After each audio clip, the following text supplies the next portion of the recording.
Welcome to Uncle Bob's Magic Cabinet, a mother-daughter podcast on all things magic and pop culture.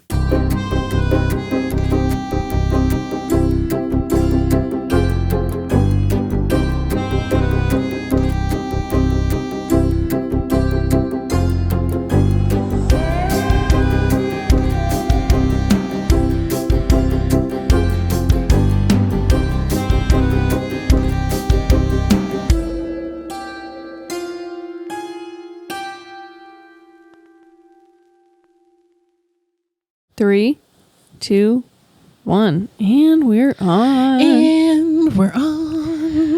Hey everyone, I'm Leigh, I'm the daughter. Hey, I'm Lauren, the mom. Wow, I liked that. Did Mom. Wow. I don't even know. That was beautiful. I like to serenade folks. Yeah, I think they enjoy it. So what's up? What's happening? What's going on? I like your shirt. I like your shirt. Wow. We got a shout out. We have Uncle Bob's Magic Cabinet t-shirts now, thanks to Commonwealth Press from Pittsburgh, Pennsylvania. Right here in Pittsburgh, PA. Wow, they're beautiful. Yeah, I love them. So comfy. So comfy. So comfy. Printed beautifully. Great customer service. Wow. Splendid. I love when that happens. I love when the stars align. When you can support another small business and it goes well. Yeah, beautiful. Dig it. Not sponsored, just appreciative of the work. Thanks, guys. Wow, we appreciate it. So what else is happening? How was your week? My week was fine. Was it? Yeah. That's all you got? That's pretty much all I got. Oh, okay. It's just been, it's just, one cluster after another. Is that my Walter Brennan voice? Yeah. I'm going into my Walter Brennan voice. There it is. There it is. The mystery accent. Yeah. I could probably lay down and take a nap right now. I'm not even lying. Oh my God, me too. Yeah? I'm feeling it today. Are you dragging ass today? I am dragging I will have to say that we have had our first accident. What? What here. did we do? Uncle Bob's. Oh no. Our first work-related accident. What? Your lip. Oh, you know what? Why are you telling people? You ripped your lip. Before we started here, I was resting my lip against my microphone. And I don't know what the hell happened, but something snagged. Jake says his mustache gets snagged in there all the time. So now I'm a little, do I have a mustache? Do you have a stash?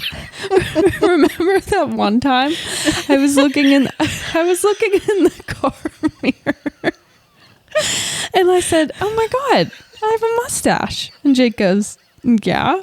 And I said, "Have you known this entire time? Like, we've been together for 7 years and you've never told me I had a mustache?" He's like, "Why would I need to tell you?" And I was like, he said he thought you knew. He goes, "I thought you knew."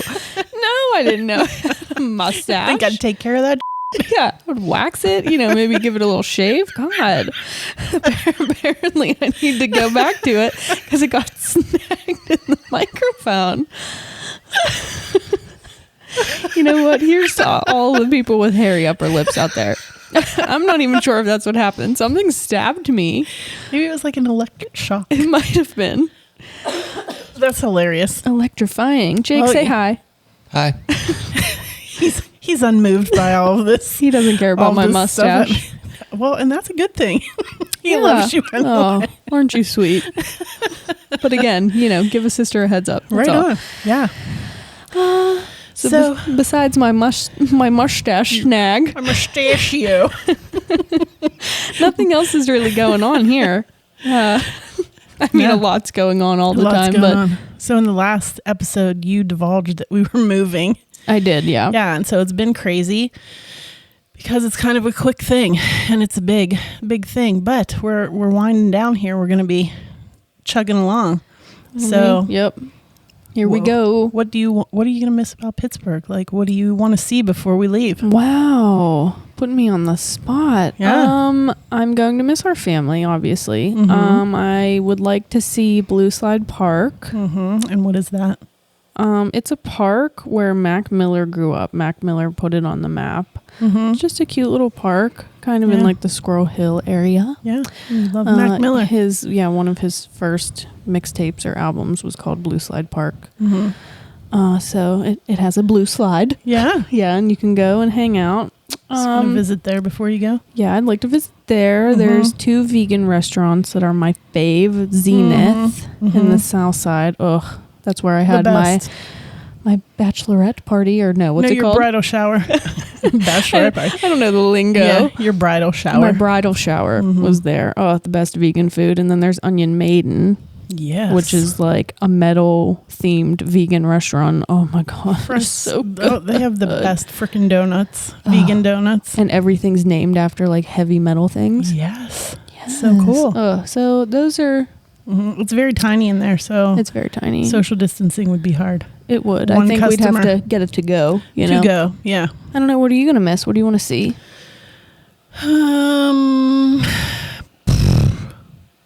Yeah, I'm wow. good. I think She's I'm good. coming up empty. All right. He's like, damn it, her and that mic.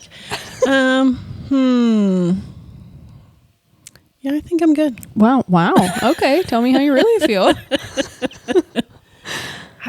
You've seen it all. I've seen it all. You're ready to move on. I got it. I think so. I can appreciate that. So. I feel like maybe if we weren't, where everything was still so closed down and, there's a lot of things aren't open. So, yeah, I mean... Okay, if they were open, what would you want to see? Maybe. I mean, maybe I haven't been to Kennywood in years. Kennywood is open somehow. But I would not feel... Hey, I wouldn't feel good about going there. You know what I realized one day? What? You might not, but you know what Kennywood is open means?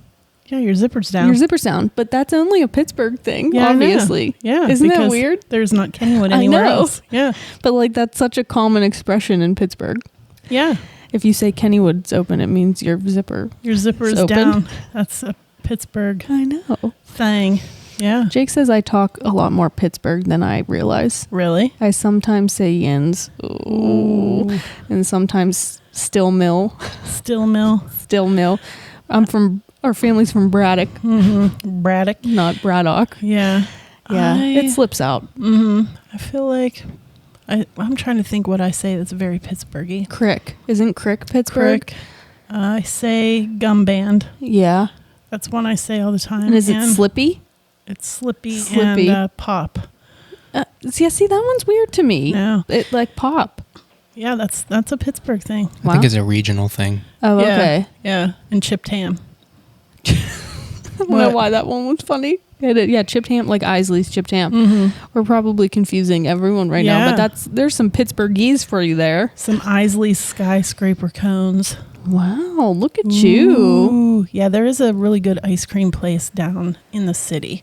Ooh, that might have to be a stop. I was going to say, I think we found a stop for you. I definitely want a Vinny pizza because that's my favorite. Yeah. We'll miss some things about Pittsburgh. You got to give it up. Yeah. Oh, I was not. It's our home. I wasn't saying anything about that. I just can't, off the top of my head, think. Like I said, if things were open, I would probably want to go to the Warhol Museum because we usually do that every year. Like Heinz History down to the South Side because we usually go down and hang out in the South Side and shop. We do. We go over to Walnut Street and Shady Side, but like all these little shops are closed. Yeah. So we'll have to come back and visit. Yeah, our family's still here, so yeah, it's still a mystery where we're moving. Yeah, we're not telling anybody. We still haven't revealed it yet. We have not revealed. Yeah, keep a lookout for that. Yeah, so probably most people know that we moved last year. And that was... we did. We moved to Philadelphia. It was not... It just didn't work out. And then we moved back to Pittsburgh. So we've really taken the last year to figure out where we're trying to go. What's happening. What's up. And in grand Leigh, Lori, and Jake fashion, why not do it in the middle of a pandemic? Right? Yeah. Hey, why not? I mean... It's not going anywhere anytime soon. No, so. That is true. That is true. We'll be safe, obviously. So clearly, yes. Onward and upward, my friends. All right. I need you to tell me what shirt I'm wearing today. I need you to really focus. Dude, you're wearing your Born to Shop shirt? I am wearing my Born to Shop shirt. So shout out to 2 of my best friends, Phil and Keith. For Christmas, they made me this lovely Born to Shop t-shirt. And what's that from? Because you've wanted it all so long. All my life. Corey Haim wore it in The Lost Boys. Corey Haim. Yeah. Born to Shop. So I'm talking about The Lost Boys today. Girl, I'm surprised that wasn't number one on your list. That is your all-time favorite movie. You know, I had to ease into it. Yeah. I had to ease into it, yes. Because it's vampires. So obviously, I mean, there's magic in it, obviously, but it's kind of more like mythical. Mm-hmm. But since I did The Mothman, I figured I opened that door. Right. So I'm going to keep it open. Yeah, absolutely. And this is my all-time favorite movie. Yes, so Corey Haim, I love his character. He's like my favorite in this movie. He is. He wears a shirt that just simply says Born to Shop. And I always thought it was the funniest thing because it just seems like, okay, Born to Shop. Born to Shop and his big Swatch watch hanging. And yeah, and his poster of Rob Lowe. Yeah, so Swatch watches, Rob Lowe, you know, and this movie was made in 1987. Nice. Woohoo. I actually saw it at the movie theater. Wow. Mm-hmm. When it came out. When it hit the screen. Look at you old timer. No, I'm just kidding. That was not that long ago. Old timer. Okay, so it was directed by Joel Schumacher. Schumacher. How do you know? Are you friends with him? Because I've seen interviews with him and he has said quite. You know what? Yeah, I think it's up for Schumacher. I think it's up for interpretation. Joel Schumacher. You know what? Shut up, Laura. All right, the cast again, star-studded. Oh yeah. Wow. If you have not seen this movie, I'm so sorry.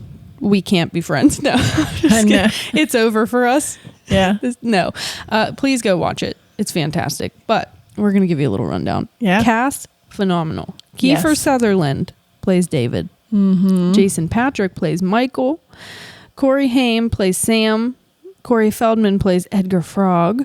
Jamie Gertz plays Star. Diane Wiest plays Lucy. Yeah. And Edward Herrmann plays Max. I mean, the cast. Edward Wow. Herrmann. Yeah. Wow. Yeah. It's known, like, literally as having one of the best casts. Yeah. Like, at the time, a lot of them were unknown. Yeah. But now, looking back, it's like, wow, what a... Yeah, because it has that guy from Bill and Ted's Excellent Adventure. Yeah. Yeah, there's more people in it, but that's like that's the biggie. Okay. Yeah. So here's the rundown. It starts with a family of 3. Lucy, the mother, Michael and Sam, the brothers. Michael is the older brother, Sam is the younger brother, and their dog, Nanook. So he's a husky named Nanook, and if you didn't know, that's where our husky got his name. Yeah, right Woo-hoo. on. And if you don't know, which it kind of dawned on me that some people might not know, my husband Jake wrote the theme song, the Uncle Bob's theme song. Yeah. And B, the little howl that you hear, like a few seconds in, is our dog Nanook. Right. He sometimes records him howling. And yeah, in the theme song. Yeah. It's awesome. It is. It's so cute. Kudos, Jake. Kudos, Jake. Okay, so Lucy, Michael, and Sam are moving to Santa Carla, California after Lucy's recent divorce from the boy's father. Mm-hmm. Okay. They're moving in with Lucy's dad, known as Grandpa, and his character, Grandpa. Hysterical. Yeah. Hilarious. It's great. He's a quirky dude. Okay, so Santa Carla is a beachy town, but it's known as the murder capital of the world. Mm-hmm. And it was actually shot in Santa Cruz, California. And Santa Cruz at this time, and I don't know if it still is, was actually known as the murder capital of the world. Right. Yeah, not a fun place. Because Santa Carla is fictional, right? Not anymore. Not anymore? Not anymore. Okay, well, there you go. Oh, there you go. Santa Carla is fictional, yes, but they filmed it all, like the boardwalk was in Santa Cruz. Okay. Okay, so the kids are not happy about moving, specifically Sam, which is Corey Haim's character. Great intro sequence. I gotta say, it opens, they're driving through Santa Carla. You see a bunch of missing posters. You see the murder capital of the world sign. And you're kind of like, oh, what's going on? But it's played to the tune People Are Strange, as performed by Echo and the Bunnymen. Echo and the Bunnymen, yeah. Yes. Knocked the doors. Not the original, but still a great version. Echo and the Bunnymen, that's a great cover. It is a great cover. Yeah. Okay, so they get to Grandpa's house. They move in. You meet Grandpa a little bit. Hilarious. And then the 3 of them head to the boardwalk for a fun night out. Mm-hmm. Woohoo. Good times. There, Lucy meets Max, the owner of a video store, and gets a job there. VHS was big. A lot of shoulder pads were happening in that store. A lot of patterns. We love the 80s. Oh, my gosh. Sam, meanwhile, heads to the comic book store and meets the Frog brothers, Edgar and Alan, who tell him to start reading vampire comics because there are vampires here in Santa Carla. Ooh. And they themselves are vampire hunters, and they're just trying to help him stay safe. Their parents, hilarious. Just the Frog Brothers, they're great. Hysterical. So, while all this is happening, there's a banging concert. Oh my gosh. Over on the boardwalk by none other than Tim Capello. Yeah. And if you've seen the movie, you know exactly what we're talking about. And if you haven't, oh my God. Where's your Tim Capello shirt? I don't have it. No, you're Born I to have Shop. my Born to Shop t-shirt on today. So Tim Capello is an actual artist, and they actually held this giant concert, and there's fire and flames, and he's shirtless and he's all greased up, he's wearing purple Zuba pants and playing a saxophone. The big chain around his neck. With the giant chain around his neck, playing the iconic song, I Still Believe. I Still Believe. If you haven't seen it, give it a Google, type it into YouTube, enjoy. Yes. It's beautiful. Best soundtrack ever. Yeah, we'll talk about that. Zip it. Always jumping ahead. Zip it. Always jumping ahead. Okay, so during the concert, Michael notices a beautiful woman who he is obviously already infatuated with. He can't take his eyes off of her, right?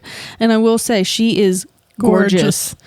It's Jamie Gertz. Okay, the character is Star, and she just has the prettiest hair. Oh my God. And her clothes. Ugh. So pretty. Love the clothes. And she notices him looking, and they're kind of doing some, hello, Betty. Little batting of the eyelashes is happening here. Okay, so he goes to meet her. Her name is Star, like I said, and she is accompanied by a young boy named Laddie. And when I say young, I mean 6. Yeah. He's young. He's a young kid. As they're chatting, a group of 4 cool as men approach them. David, Marco, Paul, and Dwayne. Yeah. Yes. And they're motorcycles, right? Or not yet. Shut it. Not yet. Quiet. So David is played by Kiefer Sutherland, and I'm sure you've seen him. He has the bleach blonde mullet type hairdo, and he's got the George Michael dangly earring and the leather and the. He's so cool. Yeah. When I was little, I was just like, I just want to dress like him. I want to be him. So cool. Yeah.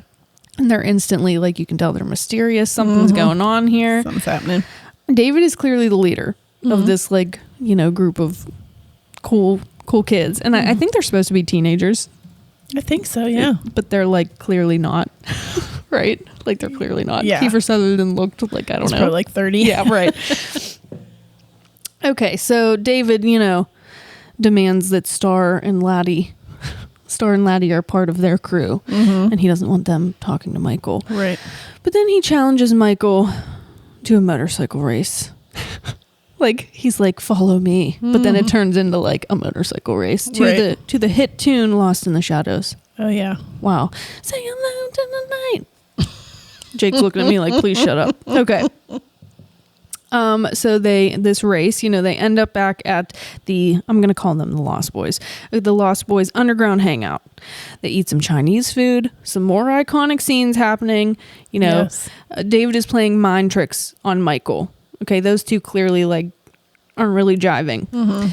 They're eating the Chinese food. He's eating rice. And then David makes it look like it's maggots. And he looks down and he sees the maggots and he looks up and then he looks back down and it's rice again. Yeah. And he's eating noodles and he looks down and they're worms. Yeah. And so he's clearly something's going on. There's some skullduggery happening. Some powers. And as I mentioned, you saw missing posters all on the boardwalk. I think they show at one point a couple are making out in the car and they get attacked. So obviously something's going on in Santa Carla. Something's amok.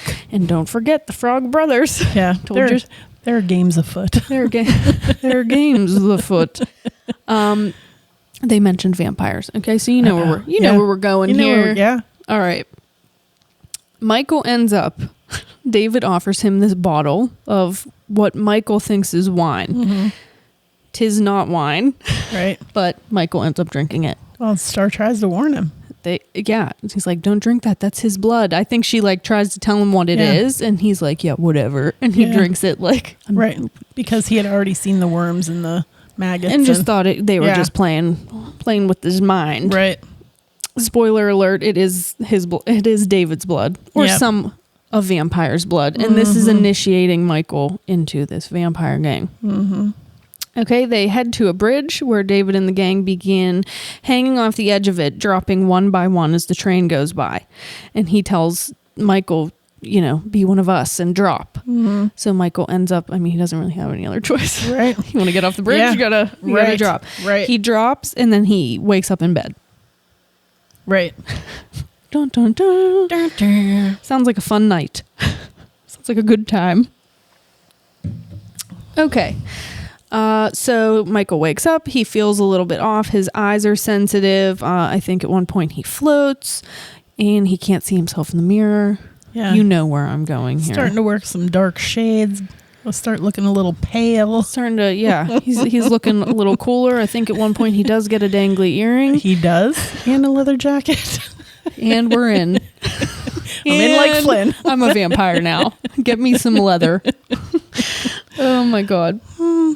Okay, so Sam is taking a bubble bath, as Sam should be taking a bubble bath, and he's, performing a little ditty, and Nanook is sitting, on the floor next to him, and Michael comes in, and he's about to attack Sam because he has a thirst for blood, but Nanook stops him. And my favorite line, "What'd you do to my dog, asshole?" Yeah, right. And then Sam, who has been reading these vampire comics this whole time, realizes, oh my God, you're a vampire, my own brother. A blood-sucking vampire. Wait until I tell Mom, buddy. Yeah, the one-liners in this are great. Fantastic. So Michael, realizing that he is a vampire, goes to Star for help, but of course they end up having sex instead. Of course. Why not? They're sexy. They're young. You know what? Whatever. They're living their best selves. They're living their best selves. Okay. Sam and the Frog Brothers realize that because Michael hasn't killed anyone yet, that he isn't a full vampire and he will change back to normal if they head if they head to the hills. If they kill the head vampire. Just give me a break. It's kind of like a little bit it's from the mustache being caught. It has numbed my upper lip. Oh my God. Okay, so again, because they read the comics, they know what they're talking about, right? And they think that Max, the video store dude, who is kind of dating Lucy, the mom, right now, they think that he is the head vampire. So they invite him over for dinner. And they try to put him through all of these tests, like eating really garlicky pasta and dousing him with holy water, and nothing happens. So they're like, oh no. And they conclude that David must be the head vampire. Okay. So David and the gang take Michael to a feeding bonfire. That's the way I'm going to describe that. It's a feeding frenzy. Yeah, these, little metalheads are having a bonfire listening to, I think, Walk This Way by Aerosmith and Run DMC. And they're having a bonfire and all the vampires come and totally attack them. And fun little story, this is the first memory I have of ever seeing a movie. Is this scene in this movie. I'm a horrible mother. It wasn't you. You told me I couldn't watch it, and I snuck down on the steps and I was watching it, and this was the first scene. Oh. And I was like, ah! There's a moment where David literally bites into someone's skull, and I'm like, oh my God, I remember. That's really kind of the first time that you realize that they are. Yeah. Vampires. It's the first time that you get literal proof that they are vampires. And he, David gives a little spiel that they want him to be one of them. And they're trying to entice Michael to feed because that will make him a full vampire. So the Frog Brothers, laugh as you might, they were correct. They were. Okay, but Michael stays strong, does not kill anybody. Okay, he's hanging on by a thread here, guys. He is. Yeah. He really is. So, hold on, I lost. Okay. Star then reveals to Michael that he was supposed to be her first kill because her and Laddie are in the same boat as Michael. They haven't fed yet, and they're still I'm going to call them baby vampires. Babies. You know what I mean? They haven't fed yet, so they still also have the chance to be saved if the head vampire can be killed. Obviously, she just couldn't eat him because he was too sexy in his dangly earring, and she fell in love. As one does. Oh, man. So their mission is now to kill the head vampire, who they assume is David. Michael takes Sam and the Frog Brothers to the Lost Boys underground hangout to try and kill them all. But they end up killing Marco, who is the guy that is in Bill and Ted's Excellent Adventure. Yeah. And he creeps me out in this movie. He does. He does. When he turns into a vampire, he's scary. Cool jacket, though. The coolest jacket. Yeah. And Love actually, Two Ghouls Press, I think. Somebody has a pin. A pin, yes, yeah. I've seen that. So they kill Marco, and in doing so, they wake all of the other vampires up, and they have to run out of the lair, so to speak, before they all die. Really cool scene. They're all hanging upside down, sleeping, because they're, like bats. Some gnarly freaking toes. Some gnarly toes. And it's one of my favorite scenes is when, because Marco died, and they close up on Kiefer Sutherland's face, and he cries.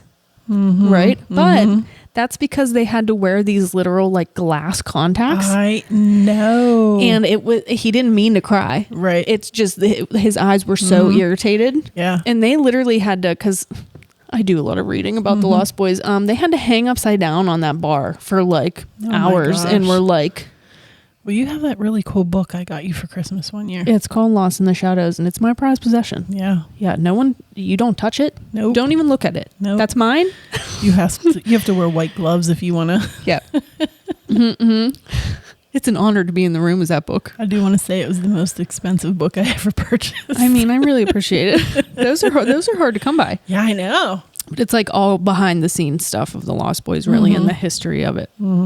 So yeah, there's some cool little tidbits from it. Okay, so Marco, goodbye, rest in peace. But now it's game on, right? Oh, yeah. So they escape with Star and Laddie.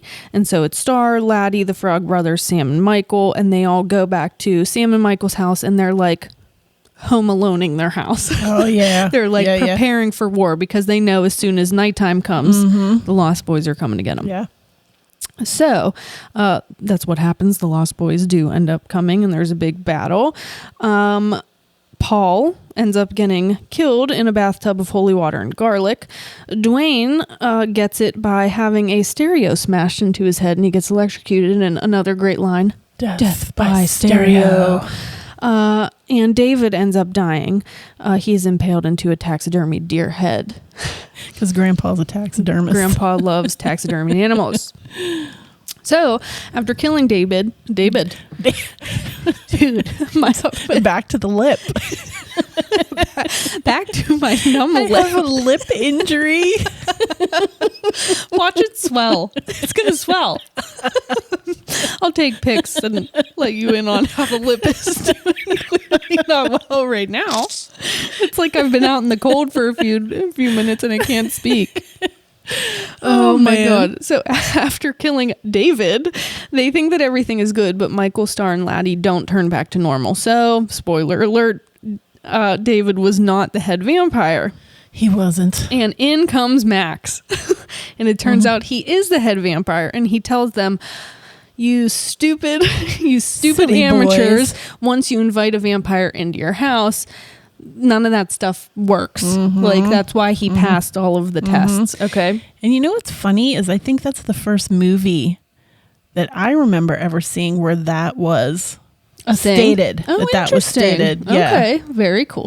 It did pave the way for a lot of modern day vampire things. And this is also the reason they picked Edward Herrmann. Oh, I love him. Is because he always played such a nice guy. So they thought you would never expect him. Dude, he was Richard Gilmore. I know. Rest in peace, Edward And the Herrmann. dad in Richie Rich. Oh my gosh. Yeah. So they thought you would never expect him to be this. And he did it so beautifully. So good. Oh my God. All of the performances in this movie are just stellar. The absolute best. Yeah. So he reveals that he is the head vampire.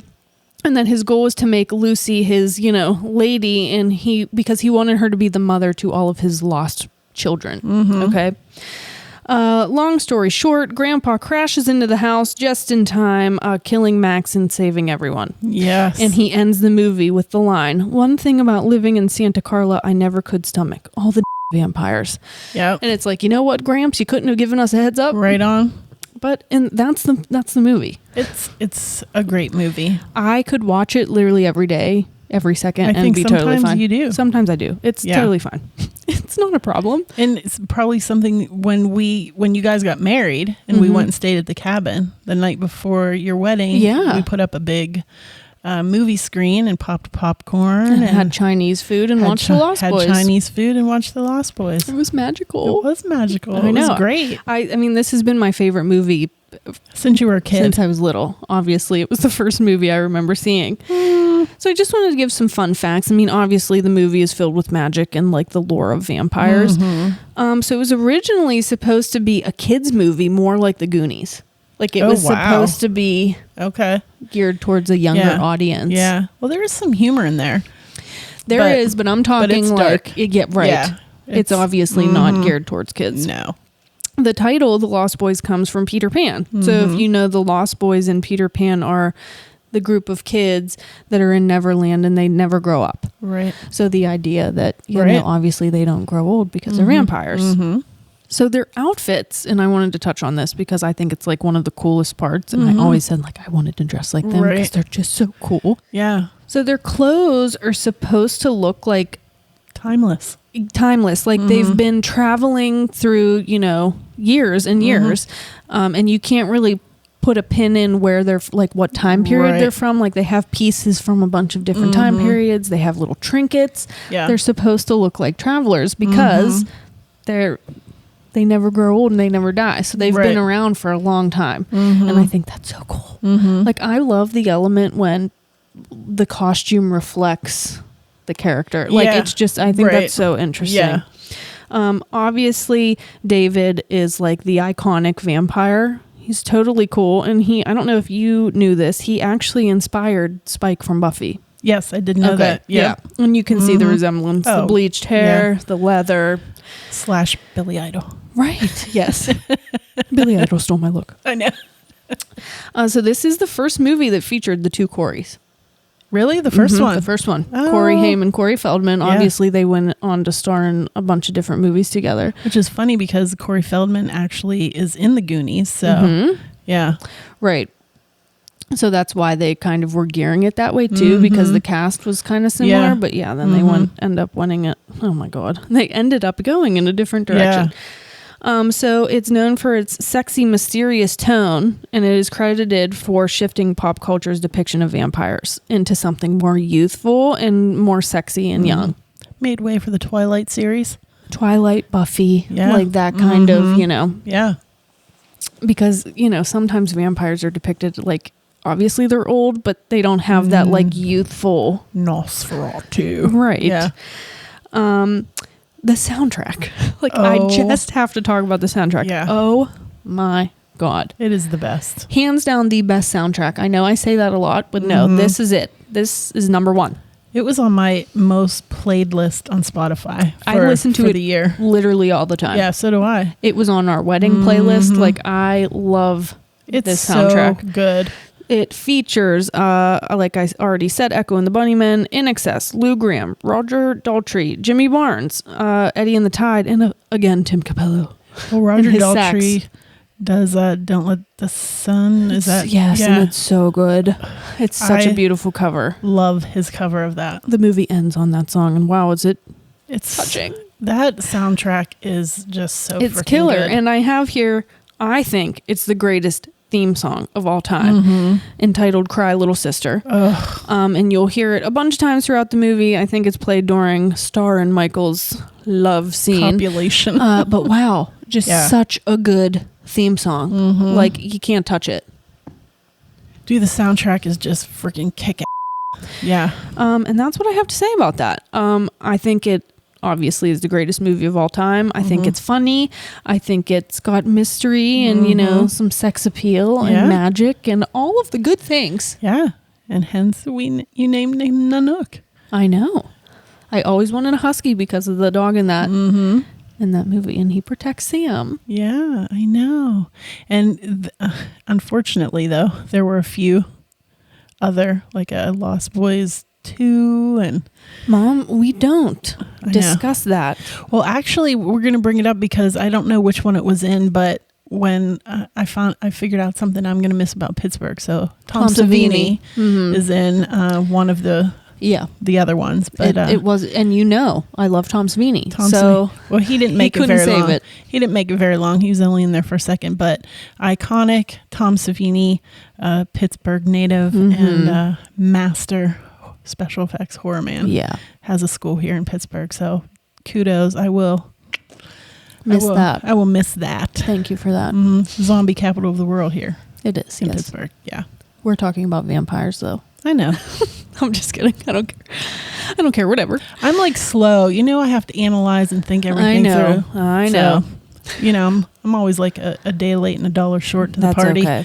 Yeah, that's my Lost Boys spiel. It's good to watch around Halloween. It's good to watch in the winter. I don't know. It's good to watch in the summer. Just do it. It's good to watch every minute of every day. Yes. And I remember when you were a kid, you literally, everybody else was like watching Barney and stuff, and you literally had that on. I'm like, the Lost Boys. I watch the Lost Boys. Well, I love that and Angus. Those were the two. Yeah, and I love Corey Haim. Like, I'm a big Corey Haim fan. Yeah, the Coreys, but So how many movies did those two make together? A decent chunk. I don't know the exact number. There's another one called Dream Little Dream that I'm gonna do in a few weeks here because it's about magic. So yeah, that's my Lost Boys spiel. I love it. I can't say enough good things about it. Yeah, I'm surprised it took you this long to get to that one, but I was getting ready for it. I had to set the tone and then drop that ball. Drop it. Yeah. And it has been dropped. Well, I love it. Thanks. It's always great to walk down that memory lane because there's so many memories of, you guys as kids to that movie. So I know. It's great. It's my favorite. Yeah. Right? All right. There. Ta-da. I'm up to bat. Your turn, girl. Okay. So do you know what I'm talking about today? I have an idea. Do you? I do. Okay. So I am touching on a movie called The Crucible. Ooh. Yeah. Have you seen it? I have. You have? Okay. I believe we were required to watch it in school. Really? Yeah. It's usually on the required reading. Yeah. We watched it in school. So The Crucible actually means a very significant trial or test. Okay. And it was written by Arthur Miller, who actually I had to go in and see when he was alive because he wrote the play, The Crucible, which was huge. And he's actually such a prolific, author in his time. Like he wrote Death of a Salesman, which I remember was required reading for me in high school. Okay. And so, but he actually lived 1915 to 2005. And I had to go back because when the movie was done in 96, and he actually wrote the adapted screenplay for the movie. And I was like, wow, is he still alive? And so he was alive till 2005. So he's actually wrote the play and then also adapted the screenplay for the movie. Way to go. Yeah. So 1996, it's a long one. I have a tendency to pick the long movies. It's a long one? 2 hours and 4 minutes. Oh, the movie itself. Yeah. Is it really? Yes. Wow. Okay. Yeah, it's a long one. So it's American historical drama film, written by Arthur Miller, adapted from the 1953 play of the same title.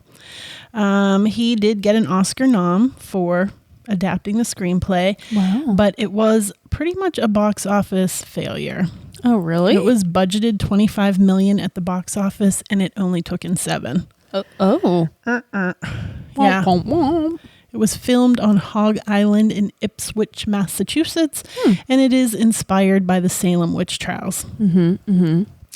So good cast. Again, Daniel Day-Lewis is John Proctor, and Winona Ryder plays Abigail Williams, and Joan Allen plays Elizabeth Proctor. Okay. She also got an Oscar nom for Best Supporting Role. Wow. So the plot is a Salem resident attempts to frame her ex-lover's wife for being a witch in the middle of the 1962 witchcraft trials. So I'm not going to go too much into the movie because the movie is actually about the Salem witch trials. So I was going to go a little bit into what exactly are the Salem witch trials. Yeah. And then the fact and fiction. The fact and fiction. Eloquent. Oh. I tried. Did you snag your lip too? I didn't. No lip snag required. Oh my God. So what are the Salem witchcraft trials? 1962, after a group of young girls claimed to be possessed by the devil by throwing tantrums and pointing and 1962? That's 1692. I was like, hold on. 1962. You said that and I was like, there's no way. I hang my head. You did snag your lip. I know. It's all these dates. Why? I always have all these freaking dates. 1692, kids. So sorry. I was going to say, girl. That was just a few short years ago. So they accuse several local women of witchcraft, and a wave of hysteria ensues through Salem. Mm-hmm. A special court is actually convened in Salem to hear the cases, and the first witch, Bridget Bishop, was hung on that June. And then 18 others followed Bishop to Salem's gallows. And all told, more than 150 men and women and children were accused over several months. Again, several months. So by September of 1692, the hysteria began to subside and public opinion turned against the trials. Okay. So, though the Massachusetts court later annulled the guilty verdicts against the accused witches, bitterness lingered in the community and the painful legacy has endured for centuries. Mm-hmm. So, only a few months. Wow. Yeah. But, mass hysteria, finger pointing, murder. A political agenda was a big part of it, land and, all that kind of stuff. Right. So the movie follows along the same lines. So here's the fact versus the fiction. Arthur Miller says that he took some artistic liberties. Okay. The movie takes place in 1692 during the witch trials in Salem, and the story is based upon real events and real people. Okay. However, the central theme of the movie is that Abigail Williams has a personal vengeance towards Elizabeth Proctor because she has had an affair with John Proctor. And he broke off the affair. And she still wants to be with him. So that's where that's false. There was no affair. Because the actual fact is that John Proctor was 60 in real life, the real John Proctor, and the real Abigail was only 11. Oh. So, Arthur Miller makes them older so that they can have this affair. Some creative liberties were taken. Yeah, so there was no affair. So John Proctor is actually accused of witchcraft when he plows his fields on a Sunday. But he was not actually a farmer. In real life, he was a tavern keeper. So that is also a falsification. In the beginning of the movie, if you recall, the servant Tituba is dancing in the woods with the girls and teaching them witchcraft. Yes. So that is false. That's not a true thing. The children actually would play a game in which they would use an egg in a glass to foretell their future husbands, and that made them seem, It was perceived as witchcraft? Exactly. Gotcha. Right. So there were many other incidents throughout the movies, but those were the main ones. You know what I mean? Fact-checked. That's the fact check there. So pretty much, okay. We're following the Salem witch trials. Right. Pretty closely. So I thought when I first started doing this, I thought, how am I going to tap into this? I love this movie, but I didn't know if there was enough to chat about. And then when I started doing the research, I found some really cool stuff. Okay. Tell me about it. Okay. So the Crucible was actually on the banned book list. Oh, okay. Did you know that? I did not know that. Okay. Actually is recently as 1982 in Harrisburg, Pennsylvania, the PTA banned it. Right? Mm-hmm. So 1982, that's not that far. No. So it was on the banned book list. Now, what is the question you're going to ask me? Why would that be on the banned book list, right? Well, witchcraft? False. Really? Okay. Right. So this was so interesting to me. So in the 1940s and in the 1950s, there was something called blacklisting in Hollywood. Oh, yeah. Okay. The Hollywood blacklist. So Arthur Miller was friends with Elia Kazan. They were very good friends. Okay, so Elia Kazan actually was the original producer on Death of a Salesman. He did Rebel Without a Cause, East of Eden, Streetcar Named Desire, and On the Waterfront. Okay. Were some of his notable films. So those two were friends. Elia was he was called to appear before the House Un-American Activities Committee. Okay. And he appeared before the Senate, and he was afraid of becoming blacklisted. And so he wouldn't become blacklisted. He named fellow Hollywood artists as communists. Oh. Yeah. And you? Yeah. And so Arthur Miller had a discussion with him about it. The friendship was over, and he ended up going to Salem to research the Salem witch trials. Okay. Okay. So the play chronicles the Salem witch trials of the 1600s and was written in response to Senator Joseph McCarthy's hunt for communists by the House Un-American Activities Committee. Mm-hmm. So it is also known as the Red Scare. Miller was actually blacklisted for his controversial views, and the play was also blacklisted. Wow. Miller was actually denied passport to attend the play's London opening in 1954. His message with writing The Crucible is that public hysteria based on fears destroys people's lives, and the Hollywood blacklistings reminded him of the paranoia and finger-pointing and all-around outrageousness of the Salem witch trials. Wow. Okay. Yeah, he was actually called to testify before the House Un-American Activities Committee in 1956 against his friends, and like his character of John Proctor, he refused to implicate them. Wow. Okay. Mm-hmm. Wow, So I had no idea. I did not either. And so that was like the whole basis. Like that's why he... Yeah. Wow. Yeah. Okay. Interesting. I have learned things. Isn't that interesting? It is. So in return, Elia Kazan tries to defend his actions. And he threw his film On the Waterfront. I don't know if you've ever seen that. It is a great movie. I think I have, but I can't remember. Marlon Brando. Okay. So in the film, Marlon Brando plays a dock worker who heroically testifies. Little harmonizing in there. In which Marlon Brando plays a dock worker who heroically testifies against a corrupt union boss. And so that was his way of defending his actions. Okay. Yeah. So I thought that was so freaking fascinating. I had no idea. Wow. Okay. Right? So a little bit of trivia. Give it to me.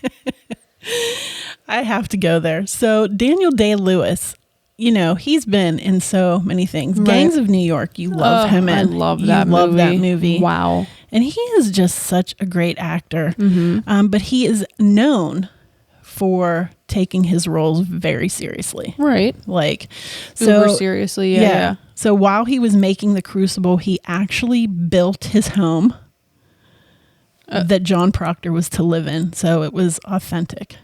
Okay. Yeah, he built it with his own two hands. Wow, you're really going for it. Okay. And not only that, but he did not shower or bathe from the time the filming began. Absolutely not. Until it ended. Hey, Danny. No. Absolutely no. You know, the funniest thing is that he actually met his wife while filming. Wow. And it was actually Arthur Miller's daughter. Okay, Rebecca. Hold on. I'm processing. So he met his wife when he was like funkadunk. I mean, at least you know she's a real one. I mean, boy, you're right. Come here. You look sexy. I mean, maybe if he thatched a roof, we all know how much you like thatching roofs. Well, he did make his own cabin. Oh my God. That's probably it. Okay. Oh my gosh. But The Crucible is actually Arthur Miller's most frequently produced work. Okay. That doesn't surprise me. Mm-hmm. So In regards to the Salem witch trials, the use of spectral evidence in court cases was no longer allowed following the Salem witch trials. So you could not say a ghost made you do something, or you couldn't use that. You would say, well, right? But up until that point, you could. I know. Yeah, ridiculous. Okay. Yeah. Also, in 1976, scientists attempted to explain the strange phenomenon that afflicted the girls. Because if you recall, they were like throwing themselves all over the place and convulsing and all that kind of stuff. And so they were trying to figure out, like, what was causing that? Was it stress? Was it asthma? Was it guilt, boredom, child abuse, epilepsy, delusional psychosis? Okay. All of this kind of stuff. So scientists tried to explain that it was a fungus. Fungus among us. There was a fungus among us called ergot. And it's found in rye and wheat. And it causes those symptoms like delusions, vomiting, muscle spasms, all that kind of stuff. So they were eating this? Well, it ended up in the wheat, like in the wheat and rye crops. Ooh. And so it would have caused all of those. Interesting. Yeah. So that was also a thought process. But mass hysteria, of course, is one of the things. And the other thing was that Cotton Mather, who actually comes to conduct the trials, if you recall, he had written a book previously about a woman. I don't know if she was in Boston or something like that, close by, but she had actually accused another person of witchcraft. And it kind of went verbatim. And it was actually, they found a copy in the one girl's like father's library. And so they're thinking that the girls read the book and thus, were bored and kind of nice thing to do when you're bored. Yeah. Nice thing to do and, kill a few peeps. Yeah. Why not? If you can't sense it, we're being sarcastic. We're being a little sarcastic there. But one of the other things that I found completely interesting was that they said that Arthur Miller, the reason that he made the affair between John Proctor and Abigail, and he added that into the play because it was reflecting on his own true life affair with Marilyn Monroe. Oh. Wow. Okay. Yeah. Didn't see that coming. Yeah. And so he actually he started having an affair with Marilyn Monroe, and he was still married. He ended up divorcing his wife, and he and Marilyn Monroe married. Oh, really? Yeah. Oh. They got married in 1956, and they only lasted 5 years. Oh. But he actually, his only film script that he ever produced was Misfits. And so that was, their marriage ended during the filming because she starred in that. Right. Actually, James Dean was actually in that, and so was Clark Gable, and all three of them ended up passing away shortly after the movie because she died like a year after the movie came out. Right. And their marriage ended, so. Okay. Yeah. Wow. Nice little trivia fact there. I know. So what do you think about that? I did not know any of those things. I found that quite interesting. I had no idea that it was actually on the banned book list. I had no idea about, I knew about the Hollywood blacklisting. I had heard of that before, but no, I didn't know that it had anything to do with that. I assumed that if it was banned, that it was because it had witchcraft themes in it. So that's interesting. Well, yeah, because, again, that the fact that he wrote it in response. Right. Because it's so, much reminded him and of the history repeating itself. That is very interesting. The mass hysteria that took place, Wow. Okay. Yeah. We've been to Salem. There's like a museum there. You can go and learn the history of it. I would strongly recommend.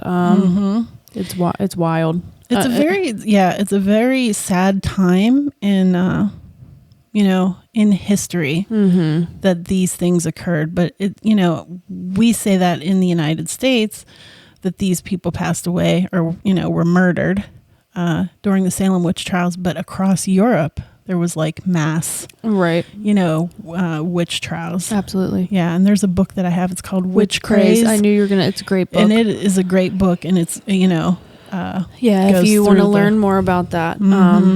Yeah, I read it a few years ago. Yeah, it's crazy, right? Yeah. The million or thousands and thousands of women. It was almost a mass genocide, really. It was. I mean, there were some men, but, mostly women. So it's definitely great, jeepers, to read up. I'm slurring my words. To read up on that history. Yeah, definitely. If you're into witchcraft or, you consider yourself a witch, I would strongly suggest learning about it. Yeah. Wow. Thank you for that. Yeah. I did not know any of that. Yeah. Oh, look at that. Informative. Wasn't it good? It was good. Oh, look, I adopted your accent. My Walter Brennan. Yeah. I think I threw a little bit in there. Oh, darn. I'm rubbing off on you. Oh, my gosh. My God. All right. And with that, it is time for Killer Quote of the Week. Da-na-na-na, da-na-na-na. Da-na-na-na, da-na-na-na. All right. Mine is sleep all day, party all night, never grow old, never die. It's fun to be a vampire, which is the tagline for the Lost Boys. I know. If I would have known you were doing the Lost Boys today, I could have worn my t-shirt because it has that on it. I'm going to steal it. No, you can't have it. I've actually had that for... I know you have. Ever. All right, hit me with your quote, girl. Okay, my quote. I think it is a mistake to ever look for hope outside of oneself. Arthur Miller. Wow, that's deep. I got to ponder that for a little bit. Yeah, it's so good. All right, we'll leave you with that, and we will talk to you guys next week. We love you. Yeah, have a great week, and TTFN. All right, cut, print, check the gate. Moving on.